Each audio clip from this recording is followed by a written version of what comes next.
Paytm की problem क्या है, क्यों रिजर्व बैंक ऑफ इंडिया इतना हावी हो रहा है, क्यों प्रॉब्लम क्रिएट हो रही है पेटीएम यूजर्स के लिए, इस बारे में भी समझेंगे।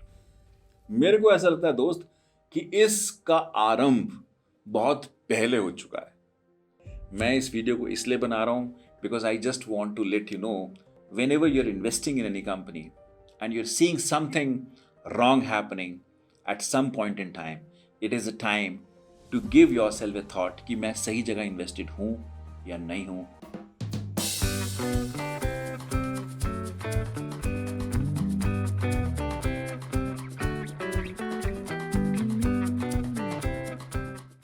पेटीएम करो। बट हो सकता है 29 फरवरी 2024 से आप पेटीएम नहीं कर सकें। ऐसा एक डायरेक्टिव आया है 31 जनवरी 2024 को। Reserve bank of India has come up very harshly on Paytm और बहुत सारी रिस्ट्रिक्शंस लगा रहे हैं 29 फरवरी से। हम डिटेल में चर्चा करने वाले हैं इस वीडियो पे। मैं कल रात आइसक्रीम खाने गया तो मैंने उन महानुभाव को कोशिश करी कि भाई मैं पेटीएम कर देता हूं, तो साहब बोले कि नहीं सर मैं पेटीएम तो नहीं लूंगा। मैंने कहा क्यों नहीं लोगे पेटीएम?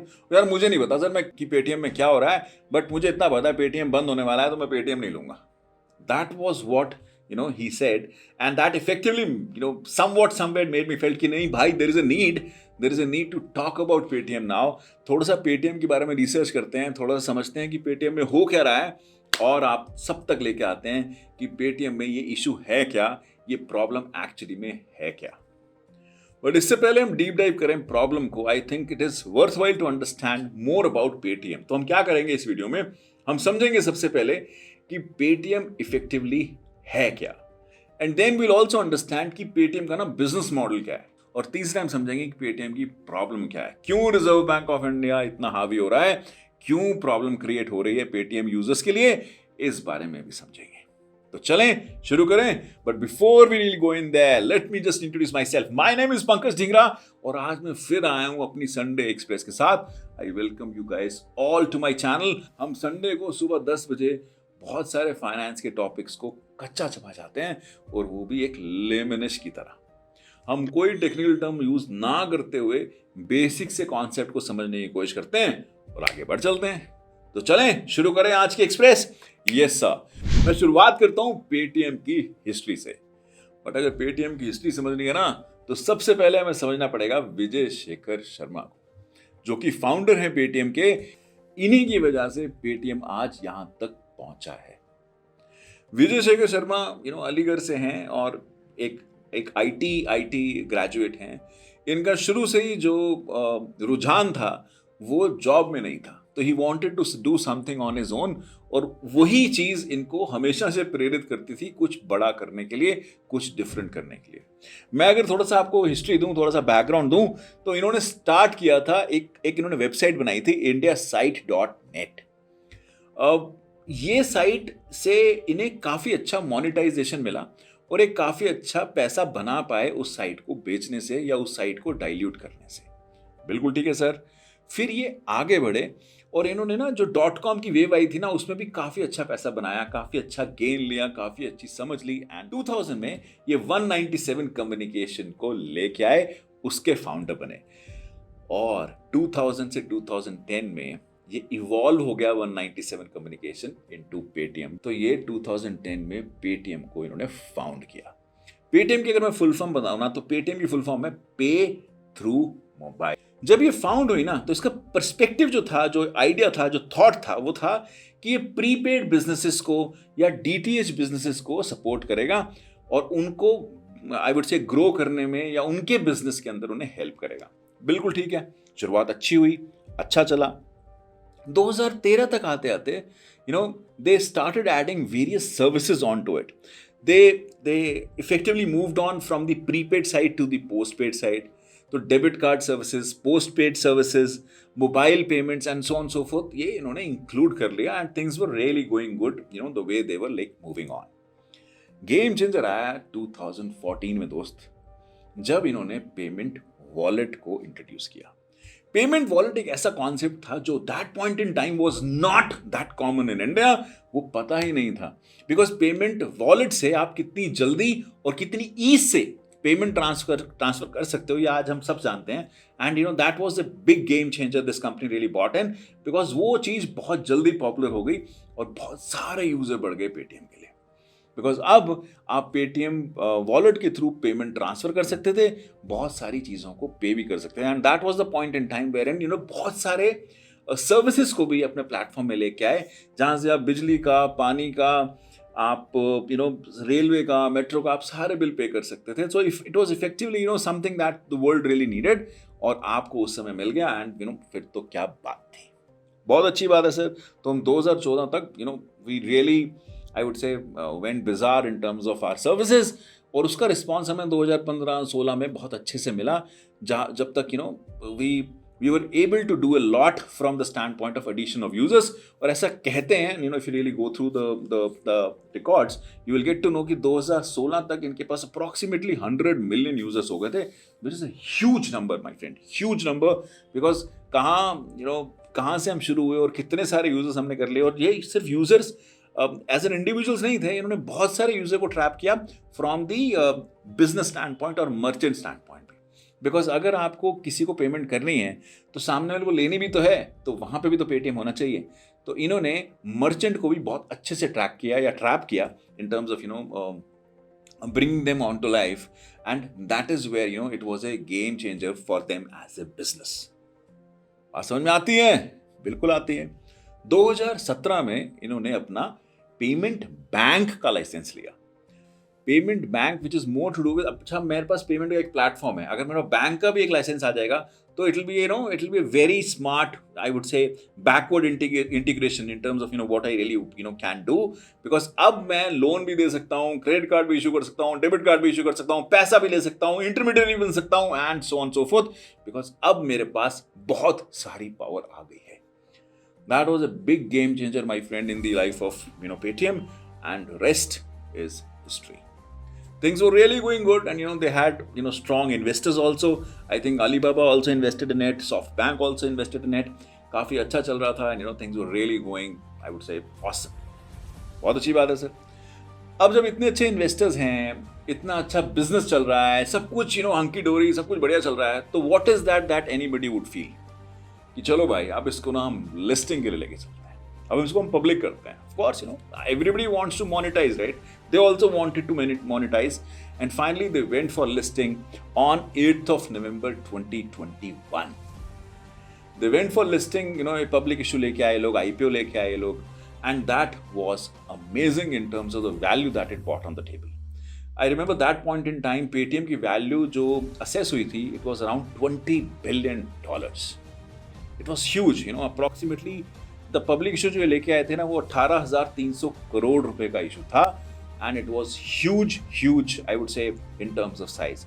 Of course, कुछ issues आए in terms of, जब वो listing हुई तो कुछ issues आए, and we'll talk on that. But अगर मैं size की बात करूँ तो I think that was the peak of Paytm in terms of, what they did at that point in time. 2021 में listing भी हो जाती है, but 2023 के end आते रिजर्व बैंक ऑफ इंडिया कहता है नहीं भाई, अपना पेटीएम बैंक आप बंद कर दो, आप ठीक नहीं हो. बात करेंगे इस बारे में डिटेल में, बट अभी हमने कवर किया पेटीएम की हिस्ट्री, पेटीएम की सक्सेस स्टोरी. अब अपने दूसरे पीस पे आते हैं. अब हम बात करते हैं कि सर पेटीएम का बिजनेस मॉडल क्या है.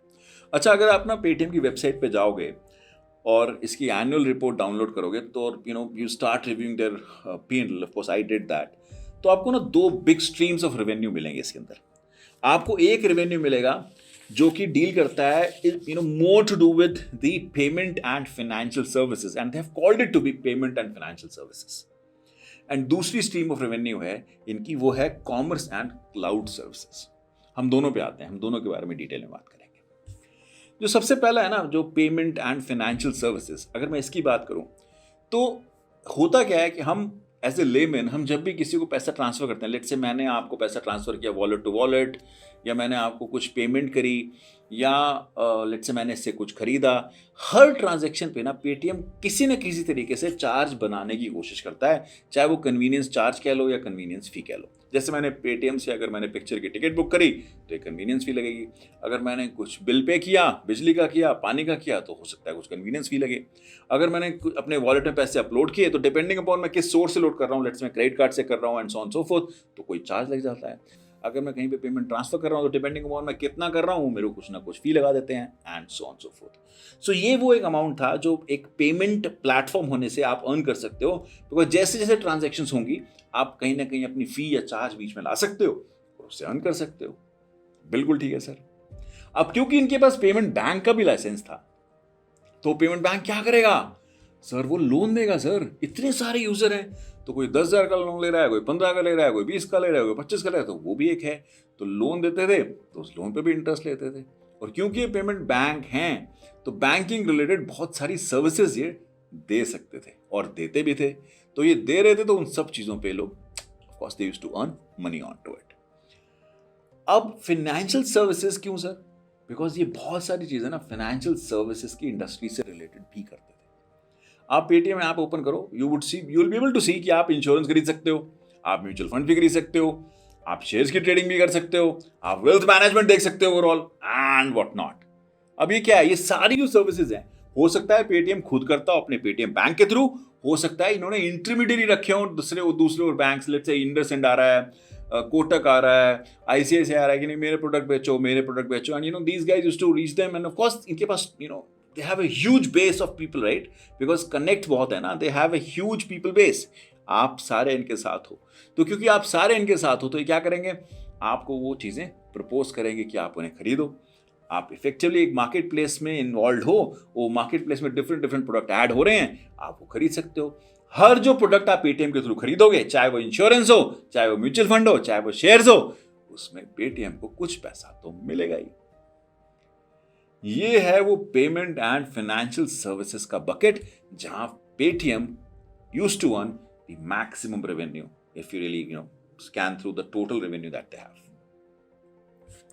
सेकंड जो पीस है which I said to be commerce and the cloud services, ये भी एक एरिया है जहां पेटीएम ने ना काफी अच्छा करने की कोशिश भी करी और किया भी। पेटीएम पे ना एक टाइम था, I am sure if you go on to the past you will realise कि पेटीएम ने एक पेटीएम मॉल का कॉन्सेप्ट भी शुरू किया था, जहां पे ना पेटीएम ने टाई अप किया बहुत सारे यूजर्स, लेट्स से बहुत सारे मर्चेंट्स के साथ जो अपना प्रोडक्ट लेके आते थे और उनका प्रोडक्ट वहां पे बिकता था, तो पेटीएम उन सब में से कमीशन लेता था। अभी भी अगर आप पेटीएम की ऐप खोलोगे तो बहुत सारे प्रोडक्ट्स या सर्विसेज हैं जो पेटीएम बेच रहा है। अब उन प्रोडक्ट एंड सर्विसेज को बेचने के लिए जो कमीशन होता है वो मर्चेंट से वो लेता है, या वो जो कंपनी होती है जो वहाँ प्रोडक्ट ला रही होती है उससे वो लेता है। वो सारा जो आई वुड से मनी है या सारा जो रेवेन्यू है it goes on into the commerce bucket. जो बेसिकली कॉमर्स जितना भी ट्रेड ये जनरेट करते हैं that is what they really get a commission on and that is again a big time revenue for them. And last piece जो है cloud services का है, जो मुझे नहीं पता था बट ये क्लाउड सर्विसेज में भी हैं और वो क्लाउड सर्विसेज ये लोग देते हैं और उससे भी ये लोग रेवेन्यू जनरेट करते हैं। And remember one thing, even in payment और इन कॉमर्स रेवेन्यू सिर्फ रेसिपिएंट से नहीं आ रहा है। मतलब आप ट्रांजैक्शन कर रहे हो तो ऐसा नहीं कि आपको फी लग रही है, आपको चार्ज लग रहा है, ये मर्चेंट से भी पैसे लेते हैं। तो अगर आप मर्चेंट से कुछ खरीद रहे हो, मर्चेंट आपके लेट्स से आप मैंने आइसक्रीम खरीदी और आइसक्रीम पे लेट्स से मैंने मर्चेंट को पैसे दिए, तो मर्चेंट से भी एक फी चार्ज हो जाती है। इनफैक्ट वो साउंड बार जो देते हैं ना, जैसे आप किसी दुकान में जाते हो और आप पेमेंट करते हो, कहते हैं ना payment received for 20 rupees and so on so fourth. तो एक साउंड बार होता है, ये साउंड बार बेचने के भी पैसे लेने लग गए थे, उसकी भी सब्सक्रिप्शन लेने लग गए थे, तो वो भी एक रेवेन्यू है इनका, जो एक अलग स्ट्रीम थी इनकी। तो ये सारे स्ट्रीम ऑफ रेवेन्यू पेटीएम के पास अवेलेबल थे या अवेलेबल है, मैं कह सकता हूं, जिससे ये रेवेन्यू बना रहा है। बात समझ में आती है? बिल्कुल आती है। अब हम दो चीजें कवर कर चुके हैं, हमने पेटीएम की हिस्ट्री कवर कर ली, हमने पेटीएम का बिजनेस मॉडल भी कवर कर लिया। अब हम आते हैं कि पेटीएम में प्रॉब्लम्स क्या हैं सर, क्यों हमें 29 फरवरी 2024 के बाद डर लगना शुरू हो गया कि पेटीएम नहीं रहेगा। मेरे को ऐसा लगता है दोस्त कि इसका आरंभ बहुत पहले हो चुका है। जब 2017 में हमें पेटीएम बैंक का लाइसेंस मिला ना, उसके बाद से ही ना पेटीएम में इरेगुलरिटीज होनी शुरू हो गई थी।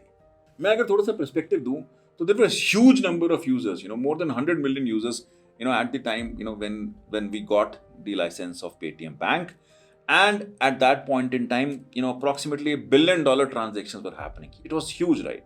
आप पेटीएम बैंक को लेके आते हो, again number has to go up, सब कुछ बढ़िया चल रहा है, सब कुछ ठीक है, बट एक साल बाद ही 2018 में हमें प्रॉब्लम्स दिखनी शुरू हो गई, जब पहली बार आरबीआई ने 2018 में आके पेटीएम को बोला कि नहीं भाई, आज से आप कोई नया अकाउंट नहीं खोलोगे, आप कोई नया यूजर ऑनबोर्ड नहीं करोगे। क्यों सर? ये क्यों आया था? ये इसलिए आया था बिकॉज आरबीआई को उस समय ये दिख गया कि यहाँ पे बहुत सारे लैप्सेस हैं केवाईसी के अंदर, नो योर कस्टमर के अंदर। देखो, किसी भी बैंक सिस्टम के लिए कस्टमर को जानना बहुत जरूरी होता है कि वो किससे पैसा ले रहा है और किससे पैसा दे रहा है। अगर वहां पे केवाईसी प्रॉपरली नहीं होगा तो बहुत सारे इश्यूज खड़े हो सकते हैं, फ्रॉम द फ्रॉड या लॉन्ड्रिंग परस्पेक्टिव बहुत सारे इशू खड़े हो सकते हैं। 2018 में हमारे mister reserve bank of India को ये चीज समझ में आई, उन्होंने देखा और उन्होंने क्लियरली बोला कि नहीं भाई, ये काम आपको हम नहीं करने देंगे, अब आप नए यूजर ऑनबोर्ड नहीं कर सकते। That was the first time my friend, मुझे लगता है कि ये चीज आरंभ हो गई थी, या ये चीज स्टार्ट हो गई थी। ठीक है, 2018 में ये आया, आई थिंक जून के करीब ये नोटिस आया था। दिसंबर तक इन्होंने ऑफ कोर्स कुछ इरेगुलरिटीज को अपनी कवर अप किया and the ban got revoked. तो इन्होंने वो जो रिस्ट्रिक्शन आई थी उसको वापस ले लिया गया। बिल्कुल ठीक है। तो 2018 में हमें ग्लिम्स दिखना शुरू हो गया था। हम आगे बढ़े। अक्टूबर 2021 में एक और प्रॉब्लम आई जब आरबीआई ने इनके ऊपर फाइन लगाया। आरबीआई ने इन पे 1 करोड़ रुपए का फाइन लगाया दैट पॉइंट इन टाइम, और ये बोलते हुए लगाया कि आपने जो इंफॉर्मेशन हमें दी है, आरबीआई को दी है, वो ठीक नहीं दी है, उसमें गैप्स हैं, उसमें लैप्सेस हैं। जो केवाईसी का इशू है वो स्टिल ए प्रॉब्लम है हमारे लिए। जो डॉक्यूमेंटेशन आप हमें दे रहे हो that is also not complete, that is also not right. March 2022 में again they had a big time issue, जहां उन्होंने बोला कि अब भी ऑनबोर्डिंग हम आपको नहीं करने देंगे। आरबीआई स्पेसिफिकली सेड कि हमें बहुत सारे साइबर सिक्योरिटी थ्रेट्स दिख रहे हैं, हमें एंटी मनी लॉन्ड्रिंग में आपकी नॉन कंप्लायंसेस दिख रही हैं, हमें लग रहा है कि जो आप सर्वर यूज करते हो पेटीएम के लिए, आप उन्हें अपनी डिफरेंट कंपनीज जो आपकी आई वुड से रिलेटेड कंपनीज हैं, आप उनके साथ शेयर कर रहे हो, बट किसी भी बैंक का सर्वर किसी और अपनी सिस्टर कंसर्न्स के साथ यूज नहीं हो सकता है, नहीं कर सकते हो। तो पेटीएम भाई आप क्यों कर रहे हो? This is wrong. उन्होंने इस चीज का ऑडिट भी कराया दैट पॉइंट इन टाइम कि अब हम आपको कोई नया अकाउंट नहीं खोलने देंगे, there has to be an audit का समवेयर। मुझे सुपरवाइजरी एक कंफर्ट चाहिए, तो मैं इसका ऑडिट भी कराऊंगा। तो 2018 से 21 से 22 आई वुड से पेटीएम गलतियां करता रहा, कहीं ना कहीं गैप्स आते रहे। फाइनली 2023 अक्टूबर में रिजर्व बैंक ऑफ इंडिया थोड़ा सा और एग्रेसिव हुआ इनके ऊपर, and they laid out a fine on them of 5.3 crore rupees, approximately 5 crore रुपए का फाइन लगाया गया पेटीएम के ऊपर on various non compliances. Again KYC वाले इश्यूज सामने आए, अगेन रेगुलेटरी इश्यूज आए सामने, जो ये लोग नहीं कंसिडर कर रहे थे, जिनका नॉर्म ये लोग नहीं पूरा कर रहे थे, अपनी कंप्लायंसेस को पूरी तरह से कंप्लीट नहीं कर रहे थे। केवाईसी का तो इशू कंटिन्यूड था ही। In fact one of the thing that was being specifically mention कि ऐसा भी दिखाई दिया एक केवाईसी का डॉक्यूमेंट 1000 यूजर्स के लिए यूज हो रहा है, which is something absolutely bizarre. Cyber security threats तो ऑलरेडी चल ही रहे थे, वो भी वहां मेंशन किए गए। उनके मद्देनजर इन पे अप्रोक्सीमेटली 5.3 करोड़ का फाइन लगाया गया that point in time. It was huge man, it was a big blow, it was I would से big news in the market, but कहीं ना कहीं प्रॉब्लम था जो पेटीएम कहीं ना कहीं ठीक नहीं कर रहा था। And guys, one thing that I really want to tell you, and you should certainly know, कि कहीं भी किसी भी शेप एंड फॉर्मेट में ये नहीं बोला गया है कि पेटीएम ने कुछ इलीगल ट्रांसफर्स किए हैं, बट हमेशा ये बोला गया कि पेटीएम का जो प्लेटफॉर्म है उसमें सिक्योरिटी नहीं है, उसमें केवाईसी नहीं है, कंप्लायंसेस नहीं है, रेगुलेटरी इश्यूज हैं, जिस वजह से इलीगल ट्रांसफर ऑफ मनी या मनी लॉन्ड्रिंग हो सकती है, which is a big concern for any regulator. उसके मद्देनजर 31 जनवरी को दोबारा से RBI has come up with an order कि अब भाई हमसे ना हो पाएगा, अब हम नहीं चलेंगे, we are suspending your payment banking from 29 February 2024। उसके बाद ना तो आप कोई बैंकिंग एक्टिविटीज कर पाओगे, ना आप कोई वॉलेट अपलोड ले पाओगे, और ना ही आप कोई ट्रांजैक्शंस कर पाओगे। Please be sure that anything that is to be done is to be done by 29th of February 2024. In the nutshell, इतनी सारी प्रॉब्लम्स इतने सालों से हुई, RBI has been constantly monitoring it, constantly reminders दिए, fine भी लगाए गए, बट हमारे पेटीएम साहब नहीं इंप्रूव हुए और आज भी स्ट्रगल कर रहे हैं। That is the reason my friend, 29 फरवरी के बाद हो सकता है, मैं ये नहीं कहूँगा बिल्कुल there is a close door to it, हो सकता है अपने आप ये कंप्लायंसेस ले आएं वापस, चीज़ें ठीक कर लें और ये रिस्ट्रिक्शन रिवोक हो जाए। God knows what will happen, but that is the reason why we are seeing that Paytm is going through this rough phase.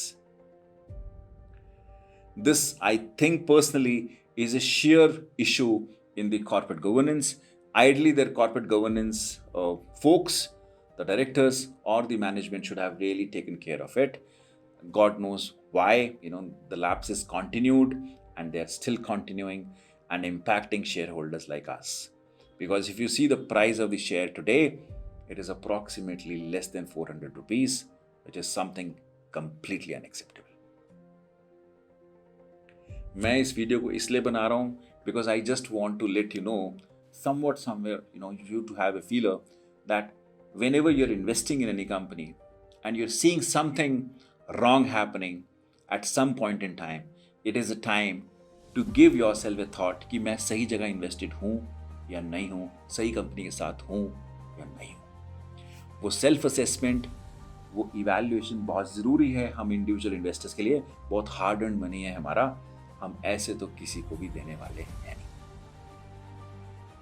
बात समझ में आती है? बिल्कुल आती है।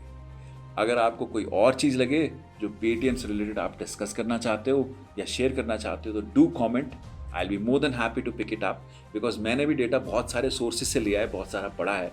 अगर आपको कहीं लगे कुछ आप वैल्यू ऐड कर सकते हो या कुछ आप किसी को बता सकते हो तो please feel free, I will be more than happy to pick it up and take it up. I hope you like the Sunday express for today. If yes तो एक लाइक तो बनता ही है, फटाफट से करना है। और अगर ऐसे वीडियोस आपको बार बार चाहिए तो आपको क्या करना है सर? हमें सब्सक्राइब करना है। Absolutely right my friend, subscribe करना है ताकि ये वीडियोस आप तक सबसे पहले पहुंचे। I will see you again my friend in the next one, because next time से ना मैं छोले भटूरे भी साथ लेके आऊंगा, सिर्फ कॉफी से काम नहीं चलेगा। I will see you again my friend in the next one and we'll keep giving you videos like this to ensure that you become the better you. #be the better you. I'll see you again in the next one. Till then, this is Pankaj Jingra signing off.